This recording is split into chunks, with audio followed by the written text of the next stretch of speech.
ভাইয়া মাত্র 10 থেকে 15 মিনিট মনোবিজ্ঞান দ্বিতীয় পত্রের 250+ এমসিকিউ দিব, যেগুলা বোর্ড কোয়েশন অনেকবার আসছে, অনেকবার, মানে একবার বলে ভুল হবে, অনেকবার। এটা ভাই আমার কোনো ক্রেডিট না, তুমি জাস্ট বোর্ড কোয়েশন খুলো অথবা কোনো টেস্ট পেপার না, তাহলে দেখবা যেগুলো অনেকবার আসছে। এরকম আমি 250 এমসিকিউ নিয়ে আলোচনা করছি, যেটা দিয়ে তোমার ক এবং খ কভার হয়ে যাবে। ঠিক আছে, তো তোমাদের কাজটা কি? তোমাদের কাজ হলো ভিডিওটা শেষ পর্যন্ত আমার সাথে দেখবা। ঠিক আছে, দেখার পর একবার রিভিশন দিবা, রিভিশন দেওয়ার পর কি করবা, পিডিএফটা কালেক্ট করে ফেলবা। ঠিক আছে, তো আশা রাখি তোমরা শেষ পর্যন্ত দেখবা, তাহলে উপকৃত হবা। ঠিক আছে, তাহলে আমরা শুরু করি। পরীক্ষণের আগে সমস্যার সম্ভাব্য সমাধান সম্পর্কে গবেষকদের আনুমানিক ধারণাটা আছে তাকে কি বলা হয়? প্রকল্প বলা হয়। ঠিক আছে, আমি দেখো এখানে ব্যাখ্যাটা দিয়ে দিছি, হাইপোথিসিস। প্রকল্পকে কি বলা হয়? হাইপোথিসিস। তো এখানে সবগুলোর ব্যাখ্যা আছে ভাইয়া, আমি আজকে ব্যাখ্যাটা করব না। কেন? আমরা জাস্ট আমি এবং তোমরা কি করব, কিছুক্ষণ পড়বো, আমার সাথে একবার পড়বা, পড়ার পর পিডিএফটা কালেক্ট করে একবার নিজেকে পরীক্ষা দিবা। ঠিক আছে, তখন ব্যাখ্যাটা করে যাবে। দেখো, গবেষণার ক্ষেত্রে যা পরিবর্তন করা যায় তাকে কি বলে? চলন। ঠিক আছে, ভেরিয়েবল। ঠিক আছে, গবেষক যে চলের পরিবর্তন ঘটান তাকে কি বলা হয়? অনির্ভরশীল চলন। অনির্ভরশীল চলের প্রভাবে যে পরিবর্তন ঘটে তাকে কি বলা হয় বলতো? নির্ভরশীল চলন। এটার উপর নির্ভর করে যায়। ঠিক আছে, ব্যাখ্যাগুলো আমি এখানে দিয়ে দিছি ভাই, ব্যাখ্যাগুলো এই জন্য পড়বা কারণ এটা ক খ কভার করে ফেলবে। ঠিক আছে, পক্ষপাতহীনভাবে নমুনা নির্বাচনের পদ্ধতিকে কি বলা হয় বলতো? দৈব চয়ন। অন্যান্য অপ্রাসঙ্গিক বিষয়ের প্রভাব স্থির রাখাকে কি বলা হয় বলো? এই তো চলক নিয়ন্ত্রণ। লিখিত বা মৌখিক প্রশ্নের মাধ্যমে তথ্য সংগ্রহের পদ্ধতি হলো কি? জরিপ পদ্ধতি। পরীক্ষণ পদ্ধতির প্রধান বৈশিষ্ট্য কোনটি? ঘটনার পুনরাবৃত্তি। কোন ব্যক্তির জীবন বৃত্তান্ত বা অতীত ইতিহাস বিশ্লেষণ করার পদ্ধতি কোনটা? ঘটনা অনুধ্যান করা। ঠিক আছে, অনুধ্যান, কেস স্টাডি। ঘটনা মানে কেস, অনুধ্যান মানে স্টাডি।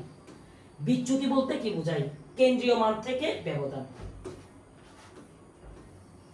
সর্বোচ্চ ও সর্বনিম্ন মানের পার্থক্যকে কি বলা হয়? পরিসর। এটা তুমি গড়ের মতো করছো। পরিসরকে বিচ্যুতির সহজতম পরিমাপক বলা হয় কেন? শুধু বিয়োগের মাধ্যমে নির্ণয় করা যায়। আদর্শ বিচ্যুতির অন্য নাম কি? পরিমিত ব্যবধান। নমুনা বলতে বোঝায় জনগোষ্ঠীর ছোট অংশ। ঠিক আছে, সমগ্র থেকে গবেষণার জন্য নির্বাচিত ছোট অংশকে কি বলা হয়? নমুনা বলা হয়। এগুলো সংজ্ঞার জন্য মুখস্থ করে ফেলবে। যে পরিসংখ্যানে উপাত্তকে সারণী ও লেখাচিত্রের মাধ্যমে উপস্থাপন করা হয় তাকে কি বলা হয়? একটু দেখো তো, বর্ণনামূলক পরিসংখ্যান। আমি ব্যাখ্যাটা এখানে দিয়ে দিছি। তারপর লেখাচিত্র অঙ্কনের মূল ভিত্তি কয়টি সরলরেখা বলো তো? দুইটি। এটা কি এক্স তোমার ভূমি, তারপর আরেকগুলো কি ওয়াই অক্ষ, লম্ব। ঠিক আছে, পরিসংখ্যানের সংজ্ঞা দিয়েছেন কে? ক্লোটন। ভবিষ্যৎবাণীর জন্য কোনটি ব্যবহৃত হয়? নির্ভরণ। সবচেয়ে বেশিরভাগ সংগঠিত মানকে কি বলা হয়? প্রচুরক। যেটা অনেকবার আসছে আর কি। ঠিক আছে, এটা পরিসংখ্যানে করছো। পরিসংখ্যানে কোনটির গুরুত্ব অপরিসীম? লেখচিত্রের। বিচ্যুতি হলো তথ্য রাশির ভিন্নতার পরিমাপ। সংজ্ঞাটি কার? এল বাউলি। কোন রকম জটিল গাণিতিক সূত্র ছাড়াই নির্ণয় করা যায় কোনটা বলতো? পরিসর। সমাজের বিভিন্ন শ্রেণীর লোকদের সম্পদের বিন্যাসের জন্য কোন বিচ্যুতি ব্যবহার করা হয়? গড়। কোন পরিসংখ্যানের নমুনা থেকে সমগ্র সম্বন্ধে যে ধারণা দেওয়া হয় তাকে কি বলা হয়? অনুমানমূলক। আদর্শ বিচ্যুতিকে বর্গ করলে যা পাওয়া যায় তার নাম কি? বেদাঙ্গ। অল্প সংখ্যক ব্যক্তিকে পর্যবেক্ষণ করে বিশাল জনসংখ্যা সম্পর্কে ধারণা পাওয়াকে কি বলা হয়? অনুমান। এটা আমাদের কোর্স। ঠিক আছে, আজকে আমাকে একজন করলো, কল দিয়ে বললো ভাইয়া 570 টাকা দিয়ে সবকিছু। আমি বললাম হ্যাঁ। কেমনে সম্ভব? এটা কিন্তু তোমাদেরও প্রশ্ন। দেখো কেমনে সম্ভব ভাইয়া? অনেকে তো 14,000 টাকা নিচ্ছে, 15,000 টাকা নিচ্ছে, 5,000 টাকা নিচ্ছে, আর এটাকে A to Z full guideline নাকি শুধু পিডিএফ? আমি বললাম না, A to Z full guideline. না দেখেন ক্লাস নেওয়া হবে? আমি বললাম হ্যাঁ ভাই, 200টা ক্লাস নেওয়া হবে, মানে 170 টাকা, প্রায় 200টা। যদি প্রয়োজন হয় ইনশাআল্লাহ আমরা 200টা দিব। তারপর পিডিএফ, আমি বললাম প্রতিটা ক্লাসের পিডিএফও দেওয়া হবে। ভাই বই লাগবে না? আমি বই লাগবে না, পিডিএফ গুলো পুরো এনাফ। বললো যে ভাইয়া পরীক্ষা নেবে না? হ্যাঁ পরীক্ষা নিব। 570 টাকা। হাদি জি ভাইয়া, তবে এটা অফার প্রাইস, সবার জন্য না। প্রথম 1000 জনের জন্য 570 টাকা, এরপরে যদি কেউ করতে হয় তার 2000 টাকা। আলহামদুলিল্লাহ এখন অনেক ভর্তি হয়ে গেছে, এত ভর্তি হয়ে গেছে যে দেখবো যে আমরা রিপ্লে অনেকক্ষণ পর দিতে হয়, কারণ ততক্ষণ আরেকজনকে ভর্তি করে। তো সেই জন্য তোমরা যারা চীন university, Dhaka university, Rajshahi university, GST এবং বাংলাদেশের সব ইউনিভার্সিটি, ইভেন দ্যাট ন্যাশনাল সহ, এনইউ সহ, মাথায় রাখবে এনইউ সহ, আমরা এনইউ সহ পড়াচ্ছি কিন্তু। টোটাল 2000 টাকার কোর্স, এ টু জেড ফুল, ঠিক আছে। তবে যারা তাড়াতাড়ি ভর্তি হবা তাদের জন্য 570 টাকা। সিট খুবই কম, খুবই কম। যারা ভাই আমাকে ভালোবাসো তাড়াতাড়ি ভর্তি হয়ে যাও, কারণ যখন অফারটা পাবা না, বলো ভাইয়া আমার তো আর্থিক সমস্যা, আমি তো চাচ্ছিলাম যে ভাইয়া 570 টাকায় করার জন্য, তখন যদি ভাই 1000 জন হয়ে যায় আমি কেমনে পারবো বলো। সেজন্য একটু তাড়াতাড়ি ভর্তি হয়ে নিবে, ঠিক আছে। অত রেজিস্ট্রেশনটা করে রাখবা ভাই, আমাকে ফলো পাবেন, আমি রেজিস্ট্রেশনটা করে রাখি, আমার নামটা বুক করে রাখি, ঠিক আছে। ওকে, তাহলে তাড়াতাড়ি ভর্তি হয়ে যায়, এ টু জেড, আর কোথাও পড়তে হবে না। আর আগামী বছর এই দিনে আমি আমার এই 570 টাকা কোর্স, হ্যাঁ, বা 2000 টাকা কোর্স, পর 2000 টাকা তো অনেকে ভর্তি হবে, আমার এই কোর্সে অর মিশন পাবলিক টার্গেটে কতজন ঠিকছে আমি একেবারে নিঃস্ব এই বোর্ডে ইনশাআল্লাহ ক্লাস নিব, তোমাদেরকে দেখাবো যে কম টাকায়ও ভালো প্রিপারেশন নেওয়া যায়, ঠিক আছে। ওকে, আর যারা ভর্তি হয়েছে ভাইয়া তাদেরকে অনেক ধন্যবাদ, অনেক ধন্যবাদ। দেখো, আর তোমাদেরকে গ্রুপে অ্যাড করে দিব, দুইটা গ্রুপ, একটা হোয়াটসঅ্যাপ আর একটা প্রাইভেট ফেসবুক গ্রুপ, ঠিক আছে। ওকে, পরিসংখ্যানমূলক বর্ণনামূলক পরিসংখ্যান হলো উপাত্তের বর্ণনা এবং সুবিন্যস্তকরণের ক্ষেত্রে ব্যবহৃত পরিসংখ্যানিক পদ্ধতি। সংজ্ঞাটিকার ক্রাইটারের, ঠিক আছে। পরিসংখ্যানকে কয় ভাগে ভাগ করা যায়? 3 ভাগে। 3 ভাগ কি কি? বর্ণনামূলক, অনুমান নির্ভর এবং পূর্ব অনুমানমূলক পরিসংখ্যান। পরিসংখ্যানকে সংখ্যাতাত্ত্বিক উপাত্ত সংগ্রহ, উপস্থাপন, বিশ্লেষণ এবং ব্যাখ্যা করার বিজ্ঞানকে কি বলা হয়? টোটন। সাধারণ তথ্য এবং ব্যতিক্রমধর্মী তথ্যের গাণিতিক বিশ্লেষণের জন্য ব্যবহৃত হয় কোন পরিসংখ্যান? বর্ণনামূলক। পুনঃপুণ্যের বন্টন, লেখচিত্র, গড়, মধ্যক, প্রচুরক, আদর্শ বিচ্যুতি প্রভৃতি কোন পরিসংখ্যানে ব্যবহার করা হয়? বর্ণনামূলক। পরীক্ষণ এবং পর্যবেক্ষণের মাধ্যমে যে উপাত্তসমূহ সংগ্রহ করা যায় তা যদি নিয়ম অনুসারে বিন্যস্ত এবং উপস্থাপন করা যায় কোন পরিসংখ্যানে? বলতো বর্ণনামূলক। ছোট ছোট নমুনা জরিপ করে নমুনা সমগ্র সম্পর্কে অনুমান করা হয় কোন পরিসংখ্যানে? অনুমান নির্ভর। পরিসংখ্যানে সাধারণত কিসের সাহায্যে ভবিষ্যৎবাণী করা যায়? নির্ভরণের। গবেষক পরীক্ষণের প্রয়োজনে তার ইচ্ছা অনুযায়ী হ্রাস বা বৃদ্ধি ঘটান কোন চলের? বলতো অনির্ভর চলের।